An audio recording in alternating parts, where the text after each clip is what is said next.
let's take it one step before that, because I think one of the other things that is so challenging is to have that herpes talk, right? You're with a new partner, and everybody has varying, I guess, ideas as to when they're going to have that herpes talk. But what is it that you recommend for people, for them to be able to have a really safe environment to share something like this with a partner? Do you have sort of a protocol or any particular advice that you give to people? Yeah, thank you for asking. That's very important. The first thing I can't stress enough is please do not have a herpes talk. Okay. Do not have a herpes talk. Tell us Please, more. please don't have a herpes talk. It shouldn't be a confessional. It shouldn't be a one-way, reveal where I've got this thing I need to tell you. I've got this heavy, thing that I need to tell you. No, in fact, it shouldn't be a herpes talk at all. What it should be is a sex talk, and it should be the same sex talk that we have in 2023, whether you have herpes or not. So it's not a herpes specific talk. Really, it's not particularly relevant to herpes. It's about sex, and it's about safer sexuality. So if you don't mind for a second, I'll role play with you, Beth. Okay. Okay. Let's say I'm like extremely lucky and you're interested in dating me. Okay. I'm interested in dating you. Okay. I would say, hey, Beth, well, we've been on a few dates probably at yeah, this point. Yes. Okay. well, Or no. It could be that we've been on one date. I mean, Okay. you want to have a talk. I would encourage people to have a talk as soon as you believe you're going to have sex with somebody. Oh, okay. When you're getting that special feeling that Okay. you're interested in them, they're interested in you. You can Okay. feel the fires burning. It's Okay. just a matter of time. Okay. When you've reached that point of inevitability, Okay. and that could be on the first date, that could be Okay. on the 10th date. I mean, it's different, but I would encourage people not to delay it, because some people will say, well, I'm going to wait later and wait, till the other person's in love with me. And I'm saying Yeah. that's a little bit manipulative, because you're then Yeah. making it harder for them to have free choice because they're so invested in you, right? So Yeah. that might limit your risk of rejection, but I don't think that's necessarily fair play. So And we're also not talking about like that we're in the heat of the moment right now, right? Like we know the chemistry's there, but we're out to dinner or something. yes, Okay. yeah. Okay. This is not a conversation you want to have in bed. Right, which a lot of people wait for, right? Like, yeah.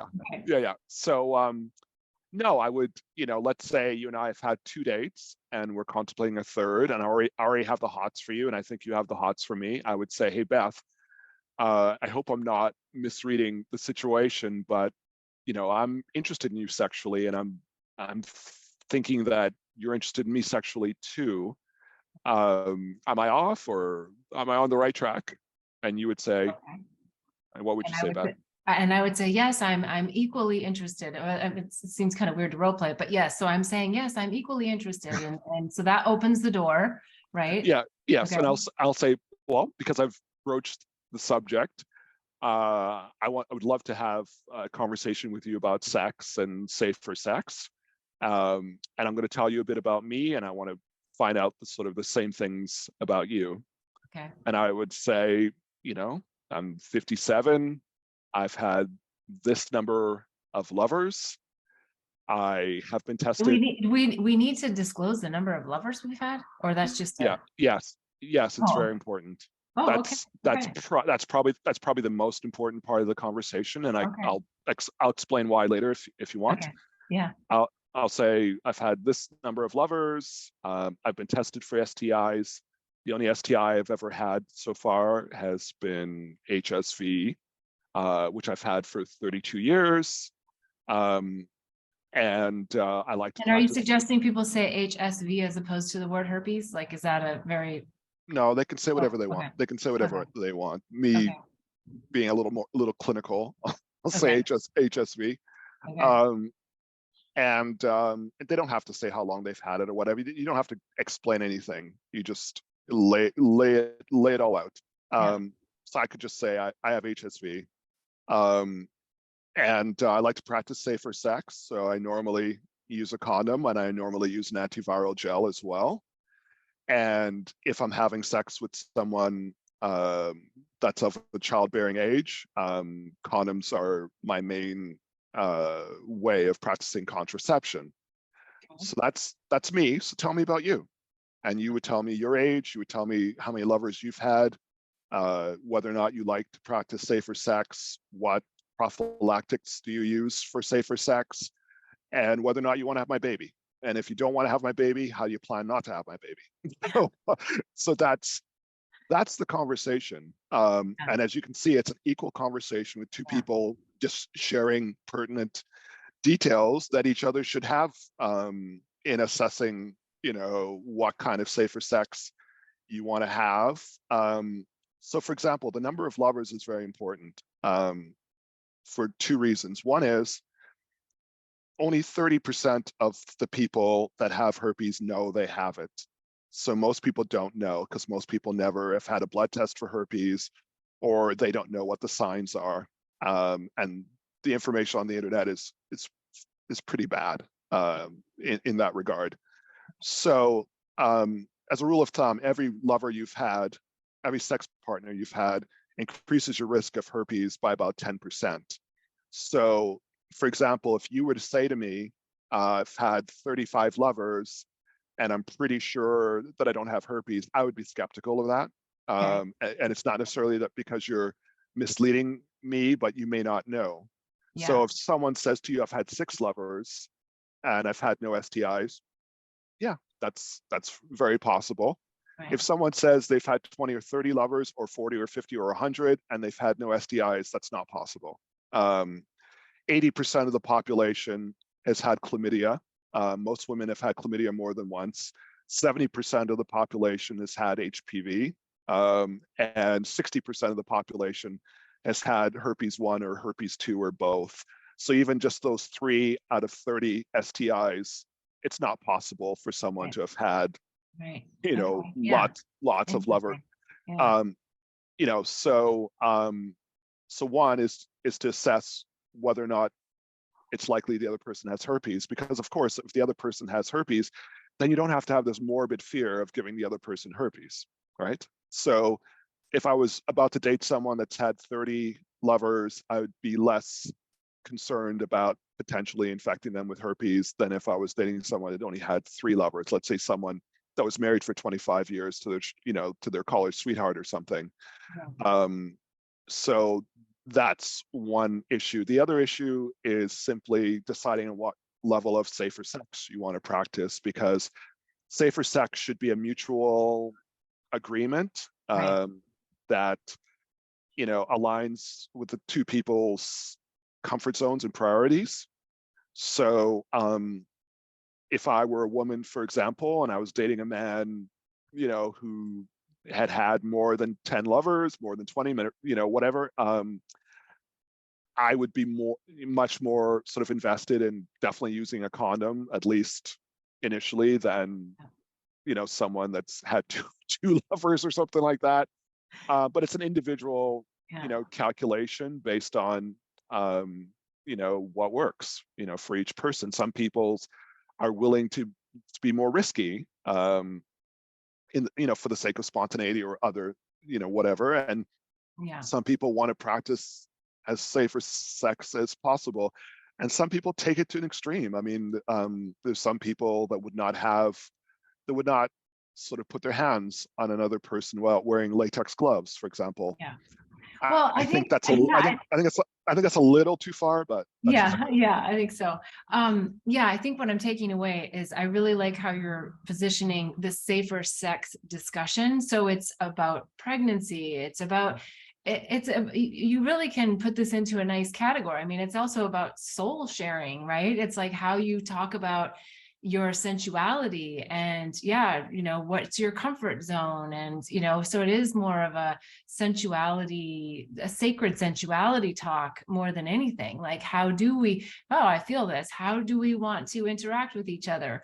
I think that's a really nice thing, because understanding how you want to do soul sharing, because even if you're just, you know, hot for each other, you're still going to be on each other's life cords.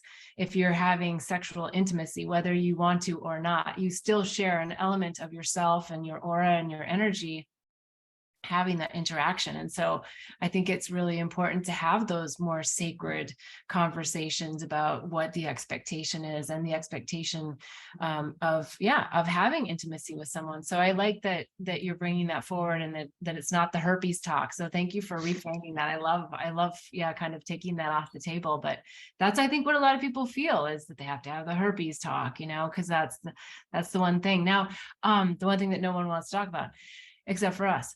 Do you also recommend that people have their test results, and, you know, like, hey, I can show a clean bill of health? Like, that's been, I think, something that a lot of people talk about is actually having the tests that show that they're clean. Is that something you recommend, or you're kind of like, yeah, it doesn't matter?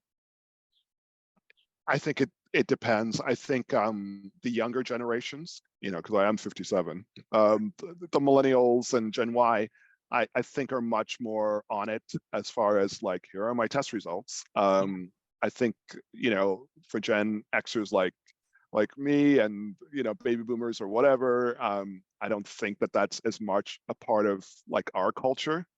Okay. So I encourage people to do whatever works for them. However, I think that you can't over rely on the tests.